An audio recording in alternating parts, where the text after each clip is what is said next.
heard that rider went off the track, which we've seen a few times this weekend, but when you hear it's number 33, your heart sinks and you just hope that he is okay. And when we heard he was up and walking around and trying to get the bike back up, everybody felt a lot better, and certainly when he came, the team went right to work to get it ready for qualifying one.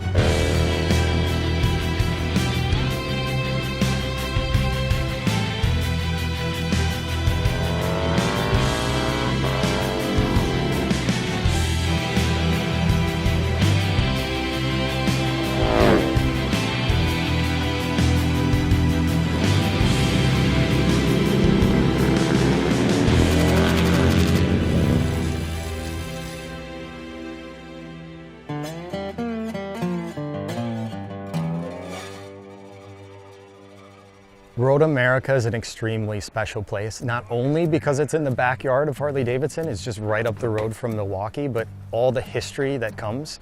If you just look around at the facility, it's one of the nicest facilities that the MotoAmerica circuit goes racing at. Everything about it, when I come here, it just feels like racing. The landscape is beautiful, the food is awesome, the people are great. It just reminds you of everything that is Wisconsin to me. To be right here and be able to share it with all of the passionate Harley-Davidson fans.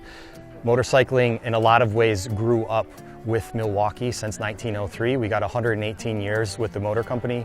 MotoAmerica's been here for over half of that, I believe, and to be up here racing Harley-Davidsons on the track is just really something special, and I hope that the fans enjoy it as well, and we get a ton of support up here cheering on these two brothers that also grew up with Harley in a Harley-Davidson dealership and get to represent the brand here. I would like to say that setting the fastest time in qualifying and practice was like a confidence booster, and I guess it was. But it also just raised that level of anticipation even more.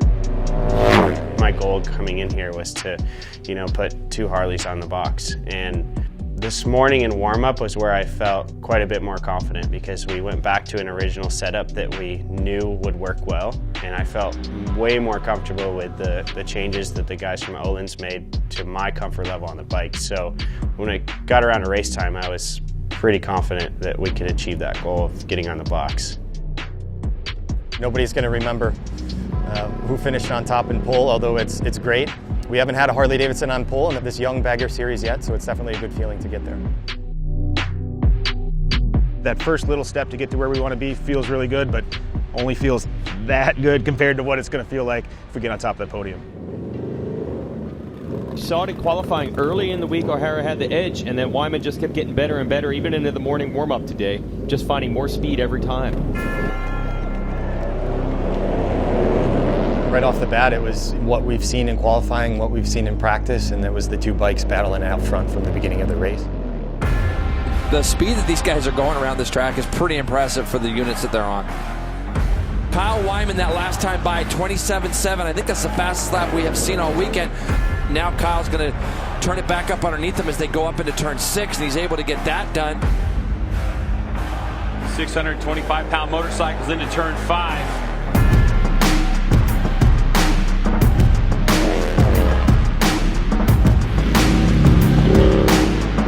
We're pushing 160 miles an hour and 55 degrees of lead angle on a 635-pound bike, trying to slow them into a 90-degree corner. Like it's phenomenal what the bikes are capable of and what the riders are capable of doing on them.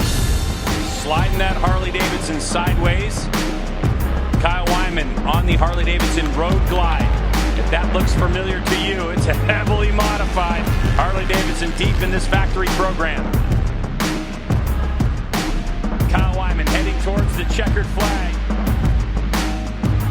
New to the Harley-Davidson factory team, joining his brother, Travis Wyman there on the 10. That's going to be his first weekend on that bike. Kyle Wyman takes victory here at MotoAmerica. So 1-2 for the Wyman brothers, right in Harley-Davidson's backyard. Could you ask for a better script? We all want to win. We all want Harley-Davidson on the top of the box. We want to support the racing tradition in the motor company, and we all love motorcycles. So what else can you ask for in a team? you know, going forward, yeah, great, we won. We're going to love it. We're going to enjoy it. We're going to celebrate. And we're going to have a lot of fun, and so are a lot of other people. And then tomorrow comes, and we're going to be back at it, trying to figure out what to do next, right? How do we keep improving? How do we keep getting better? Because everyone else is doing the same thing. There is no rest in racing. Those are the grindstones. I'm getting ready for Laguna Seca and looking to try to wrap up a championship.